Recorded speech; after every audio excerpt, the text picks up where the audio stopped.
Don't boo me now, but I'm going to tell you I'm a conservative Jesuit, so this may send you into shock, but it's the truth. For years I worked for the U.S. Catholic bishops right here in Washington. I was the director of the Immigration and Refugee Office, and I spent many hours right up there on Capitol Hill walking the corridors, trying to press congressmen and senators to lean toward the policy approaches that the Catholic bishops were recommending, which I agreed fully with. I think immigration reform is not a partisan issue, really. I mean, I knew conservatives on that Hill who, if they were asked, would vote for the DREAM Act, would vote for immigration reform. And I think we're seeing right now on Capitol Hill, even as we speak, some of the staff up there right tonight are behind closed doors trying to create the draft of a bill where the Republicans and the Democrats can coalesce around an immigration reform. So I hope you pray that they come to some terms with it over the next few months. One of the things I learned when I spent so many hours up there was that the senator and the congressman are not interested in so much in hearing from me, an inside the Beltway guy. They want to hear from their constituents.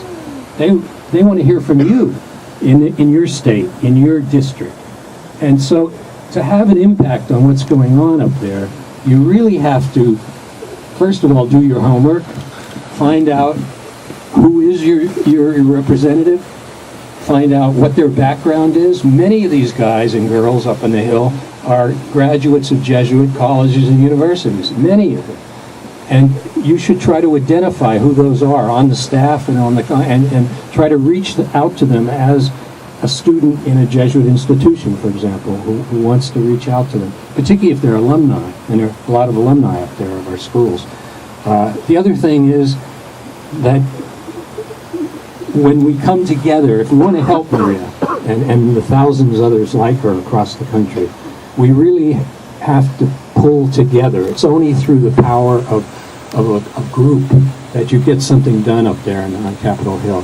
So I hope, as you look ahead, I think some of you, that Fairfield University, where I am, led a Ford Foundation funded project to look at the situation of undocumented students at the 28 Jesuit universities and colleges across the country.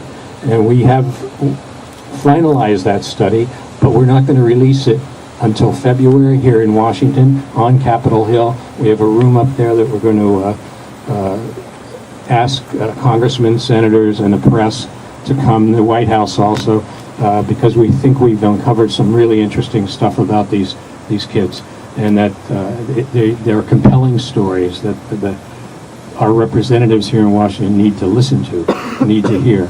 And I think the moral voice of Catholic higher education in the United States has a major role to play in changing policy in Capitol Hill. So I hope you'll all think about coming to Washington in February. It'll be a great opportunity to practice your advocacy skills in a very direct way, because I think that's going to be a very important time with the new Congress, the administration finally settling down into its next 4 years.